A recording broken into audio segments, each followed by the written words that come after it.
This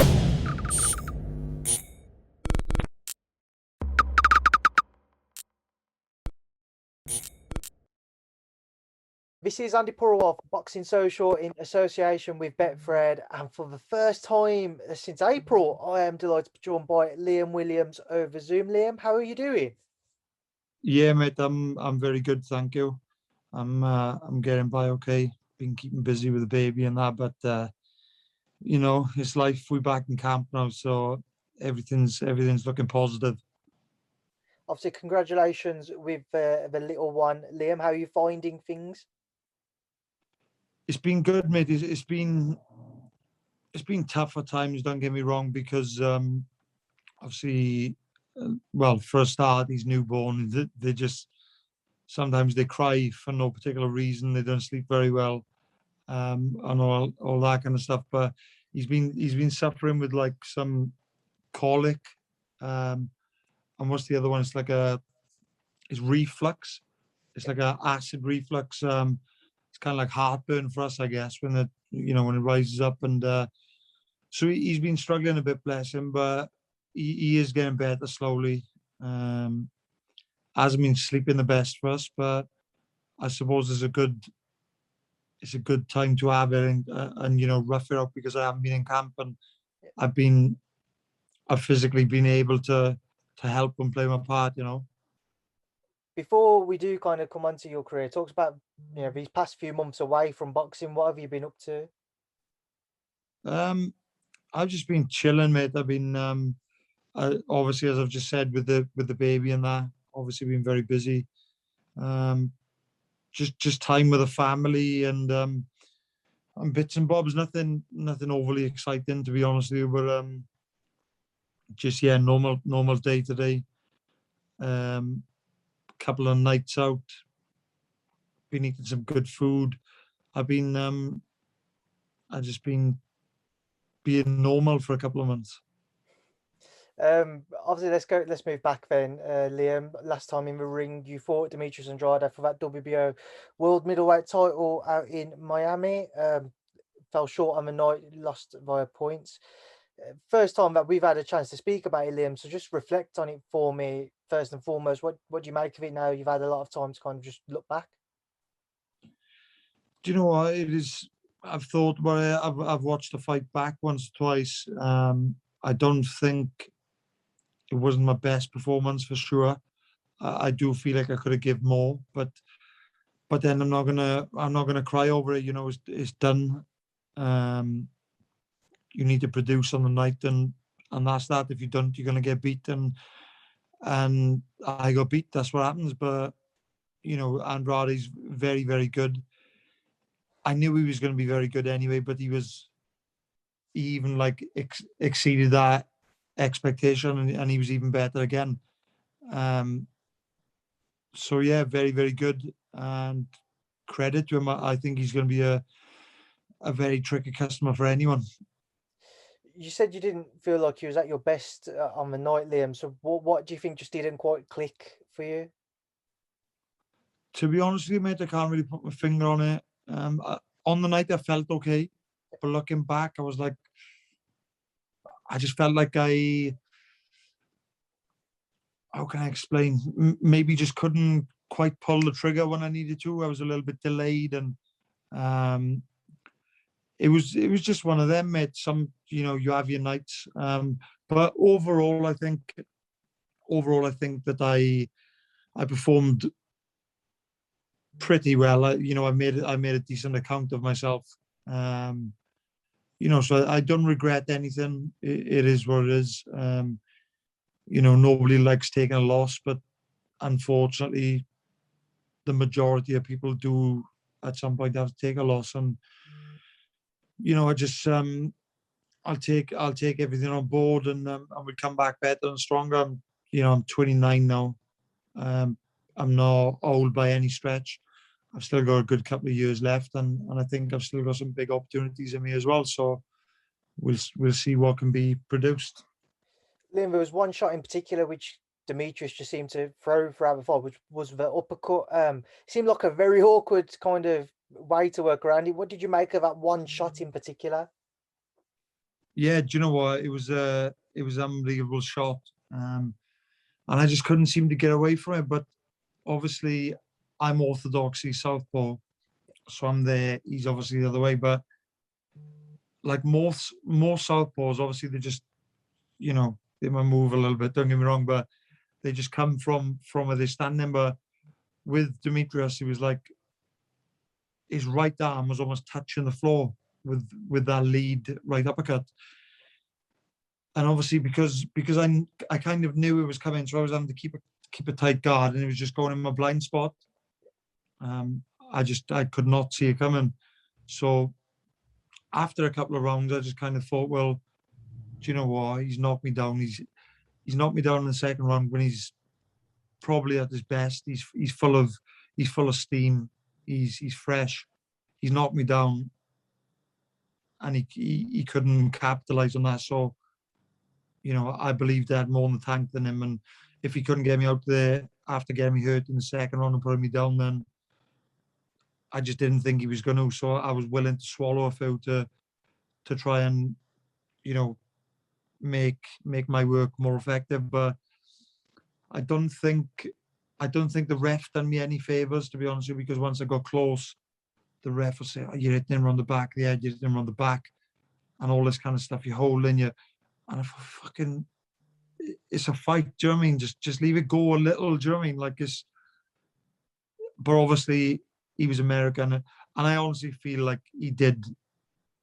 You know, he helped Demetrius in many ways, but I don't think it would have changed. Well, you never know. I don't think it would have changed the outcome of the fight either way. You know, just being honest, but I do think I would have had a lot more chances in the fight if I had been able to do what I set out to do. Before the fight, Liam, there was talk about if Demetrius was struggling at 160 still. When you was in the ring with him, did you feel like he started to flag at any point, and the opportunities might have presented themselves to you at some point? Yeah, to be honest, it was what I thought it was going to be. He was better than what I thought. Don't get me wrong, but I thought he was going to come out flying for 4 rounds, then kind of start taking his foot off the gas a little bit as the fight went along, and I do think that was probably the case. I was obviously very fit, and I kept pushing him, and I just think, yeah, I think mainly it was the first. It was the start of the fight, the first quarter of the fight, or first third of the fight, which kind of done me wrong, because I just got off to a bad start, and I couldn't quite, put my foot on the gas and pull the trigger. There were a couple of occasions, Liam, people picked up on, certainly over social media as well, where you maybe seem to, I don't know whether hurt's the right word or not, but it certainly got to Demetrius, and there might have been an opportunity there for you to put the foot on the gas and maybe push him a little bit further. Did you feel like there was those couple of moments for you? And if so, why again did it just not quite click for you to be able to punish him that bit further? Yeah, definitely. There was a few moments where I started gaining a little bit of momentum. But as we've just spoke about, what you just said, like I couldn't seem to really fucking stamp my authority when I needed to. But it was certainly a point in the 9th round where he was almost gone. He was out on his feet and he was wobbling, and I just, again, not to make excuses or anything, is no one's fault but my own.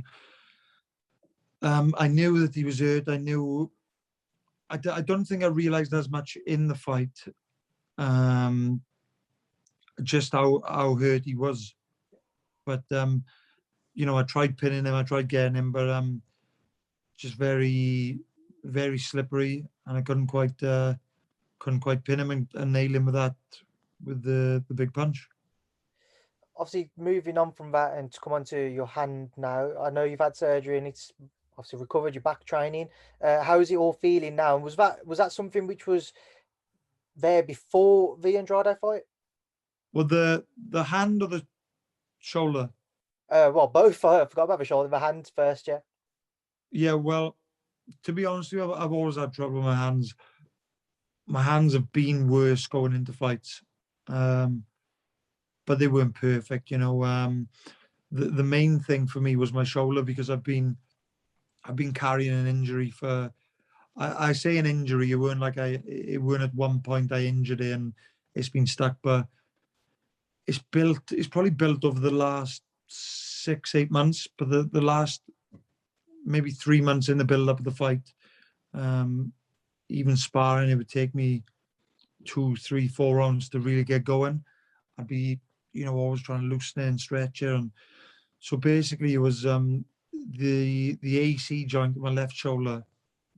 It was bone on bone, and it was grinding, and it was causing me a lot of discomfort. But they went in, they cleared up the joint, they burnt away a lot of scar tissue and whatever. But the main thing was that they had to grind part of my bone away to create the space and the opening between the bones, or whatever it was. I didn't really take a great deal of interest what was being done, because I don't really give a shit. It's like, my shoulder's fucked, just fix it, please. Do you know what I mean? So yeah, but it was something around those lines, and it's definitely on the mend. And I think I'm still not actually making physical contact, punching with with my arm yet, but I'm doing bits of shadow boxing and some light weights and stuff to build up the surrounding area and whatever. So we're definitely on the right path, and within the next week I'll actually be doing some pad work and stuff. You are slowly getting back into camp, as we know, Liam. So what is next for you? Have you considered about? I've seen the likes of Gennady Golovkin, Eubank JR, and Gaybrazado, three people in particular who you've mentioned recently. Yeah, they're obviously they're the kind of targets right now. They're fights I would love to nail down, but who knows? I don't really know. I haven't spoke in depth, because there's no point trying to target fighters when I haven't been 100% how long, when I'm going to be ready and whatnot. But I'm pretty positive. I'm hoping that I'll be back in November, maybe towards the back end of November. But either way, definitely before the end of the year. And I don't want to come back to a fight where it's kind of a give. I don't want a gimme fight. Like, I want to come back and be in a fight and be at risk of getting beat if I'm not 100%. That's the kind of thing which really gives me a kick up the arse and motivates me, because what's the point in me going and fighting somebody with a losing record now over 8 rounds and I'm beating the crap out of them, and it's not going to do nothing for my confidence, and it's certainly not going to do nothing for my career. It's not going to push me in the right direction, is it? With those names that we just mentioned there, in Gennady Golovkin's case, it seems most likely he'll be facing Murata later this year. But in Eubank Jr.'s case, he's still waiting on his next opponent. Obviously, condolences to him and his family with the passing of their brother Seb. But again, just with that one, his most recent fight against Marcus Morrison, what did you make of his performance in that? Yeah, obviously, first of all, thoughts are with him and his family and whatever. I've never really spoke the best of him, because I'll be totally truthful. Regardless of the circumstances, I'm not his biggest fan, and that's a known fact. But it's very, very sad, and obviously it's very upsetting for him and the family. So thoughts are with them. Yeah, so going off his Marcus Morrison, his most recent win, he looked okay, and I don't think he looked any more than okay, to be honest with you. He was okay in bursts, nothing dazzling, nothing special. And let's be real, if he's as good as what he says he is, or he claims to be, then realistically, should he be going 10 rounds with Marcus Morrison, who's been beat by the likes of Jason Wellborn, and he got beat by Tyan Booth. Yes. Like, I don't know, it's one of them in there where, don't get me wrong, Marcus Morris, no disrespect to Marcus Morris, and I've watched him, and he's quite decent. He's obviously quite tough. But if they can stop him, why the fuck can't Eubank stop him if he's this superstar which he claims to be? I just don't believe in it all. I think he's stuck in his ways. All this Roy Jones Jr. bullshit. I don't think he's going to change a great deal, if I'm being honest, because he's one of them people who's stuck in his own ways, and he's a bit. I don't know the word I'm looking for, but he's just too arrogant then to realize his flaws and learn from them. Liam, we know when you fight, you're all action. You like to come forward. You like to be aggressive, and Chris Eubank Jr. very much he tries to be the same himself and tries to obviously replicate that. If a pair of you were to meet, how much of an all action contest would that be? And are you confident if you were to win, it would be within sort of a distance? Yeah, I definitely think it'd be a very action-packed fight. The build-up would be pretty good too. There'd be a lot of shit spoken, I guess. We're both quite big personalities, I suppose, and we say a lot of things, and we are both willing to back them up as well. So, but we'll see. I don't know. I think it's definitely an action-packed fight, and it's one I don't see going the distance either, because it's I don't think any of us would back down in that type of fight. There's a lot. There would be a lot on the line as well, and I think it would definitely be a shootout. And then just the other name being Gaybrazado, who you mentioned. We haven't actually ever spoken about him. So why in particular did Gaybrazado stick out for you, Liam? It's just he's one of them. He's one of them fighters. Like, he's been in a couple of big fights. He's only been beat by a couple of big names as well. So he's kind of. I don't know if it's a bit disrespectful to say he's like a bit of a gatekeeper. Maybe he is. Maybe he might just be a little bit better than that, But I just think, again, he's a big personality. He talks a lot. I just think it's exciting, and he's just recently had a good win over an up and coming star, fairly inexperienced, but nevertheless he was he's meant to get beaten, and he pulled it out of the bag. So fair play to him, but that's definitely another one I would like.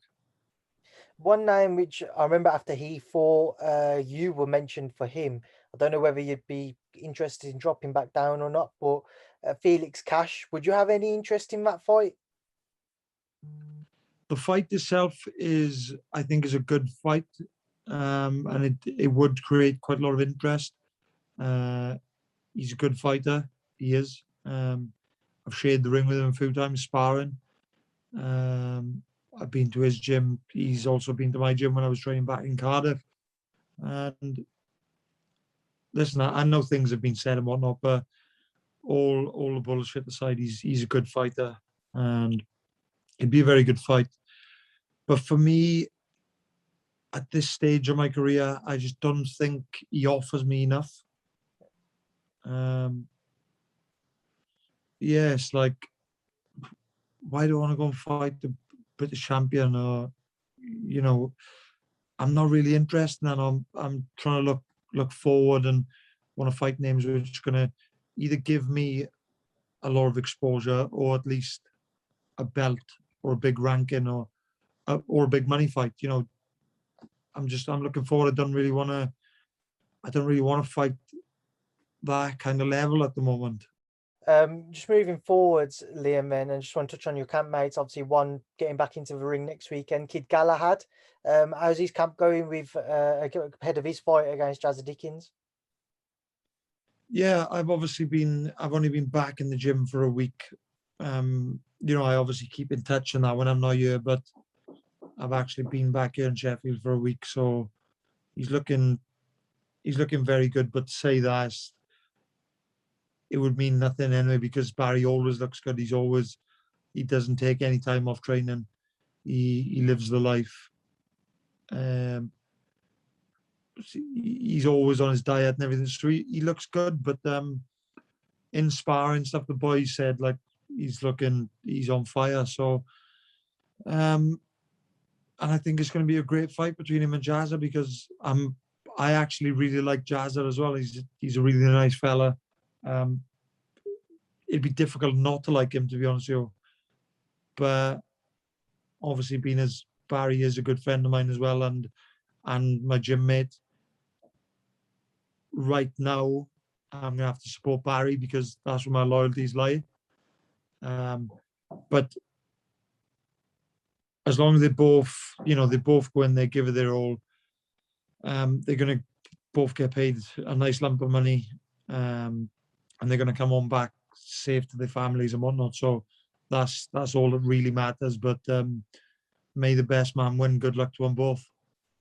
And the final thing, I've seen some photos of Karl Brooks circulating back in training. Have you seen Karl around the gym, I take it? Yeah, been with Karl. I was with him. Well, I've been with him this week. He's actually looking in decent shape as well. I think he's got something big planned for maybe September, October, around that area. So he's told me what he thinks is happening, but obviously that's not for me to say. But it'd be exciting for sure. Can you give us any hints? No. I appreciate you trying to think of a way around it, Liam. I did want to, but it's not my position, is it? No, that's all good. Listen, Liam, it's been a pleasure to catch up with you. I'll leave you to rest up because I know you've had a tough day getting back into training. Thank you for your time, mate, and thank you, Speed to Boxing Social. Thanks, Andy, mate. Take care of yourself.